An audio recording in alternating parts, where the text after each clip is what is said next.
Hello, I'm Saadiqah, a Technical Customer Service Associate here at the AWS office in Cape Town. Today, I'm going to show you how to use AWS promotional credits towards your cost for reserved instances or savings plans. Let's get started.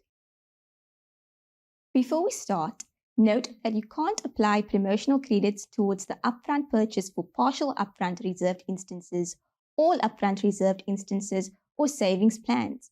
However, promotional credits can cover the charges that you incur per hour for running instances, whether you have partial upfront reserved instances, no upfront reserved instances, or savings plans.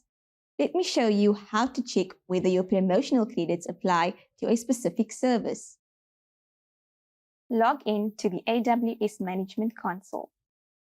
Then go to the AWS Billing and Cost Management Console. From the navigation pane on the left, select Credit. Here, under the applicable products section, you can see the services that your promotional credits can be applied to. Note that if your account is part of an AWS organization, promotional credits might be applied differently across the organization's consolidated billing. So now you know how to use AWS promotional credits towards your cost for reserved instances or savings plans. Thanks for watching and happy cloud computing from all of us here at AWS.